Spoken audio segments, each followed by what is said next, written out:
देखिए हमारे बीच में राष्ट्रीय नाई महासभा के अध्यक्ष, प्रदेश अध्यक्ष, जो यहाँ के विशिष्ट अतिथि हैं, मुख्य अतिथि हैं, हमारे बीच में हैं अवधेश शर्मा जी। अवधेश शर्मा जी, आपका बहुत बहुत स्वागत है हमारे चैनल। हमारे दो चैनल चलते हैं, खेलनी तो भारत की बात, राही के साथ।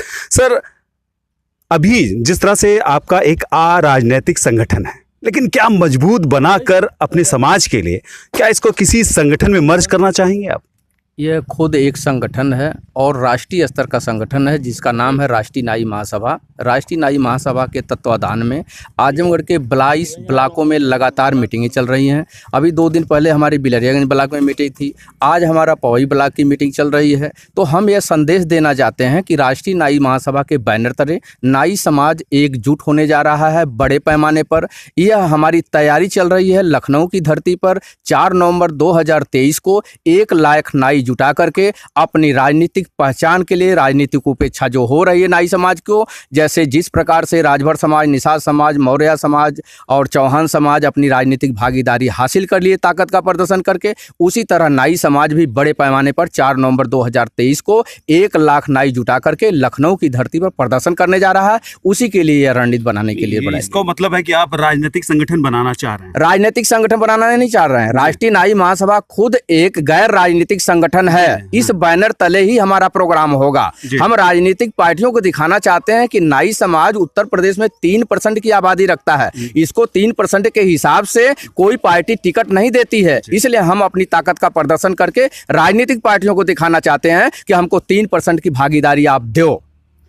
इसका विकल्प बीजेपी या फिर अन्य की कोई अलायंस हो सकता है? आज की डेट में हमारे पास न भारतीय जनता पार्टी नाई समाज को पूछ रही है, न समाजवादी पार्टी पूछ रही है, न बहुजन समाज पार्टी पूछ रही है। इसलिए हम राजनीतिक प्रदर्शन करके दिखाना चाहते हैं कि हर विधानसभा में नाई समाज का 8,000, 10,000, 15,000 वोट है। अगर नाई समाज की अवहेलना उपेक्षा की गई तो हम किसी भी पार्टी को हरा सकते हैं। वर्तमान सरकार से, बीजेपी से संतुष्ट है नाई समाज? नहीं संतुष्ट है, किसी पार्टी से संतुष्ट नहीं है। इसलिए संतुष्ट नहीं है कि नाई समाज की 3% भागीदारी है। ना आपको ग्राम प्रधानी से लेकर के जिला पंचायत से लेकर नगर पालिका से लेकर विधायकी तक कोई भी पार्टी हमको राजनीतिक भागीदारी नहीं दे रही है। हमारा एक ही मकसद है कि आजमगढ़ जिले के 22 ब्लॉकों का दौरा करके पूरे उत्तर प्रदेश में यह संगठन चल रहा है और 1 लाख नाई जुटा करके यह हम उत्तर प्रदेश में दिखाएंगे। तब कहेंगे राजनीतिक पार्टियों को, राजनीतिक पार्टियां हमको राजनीतिक भागीदारी दो, नहीं तो हम तुम्हारा तख्ता पलट देंगे।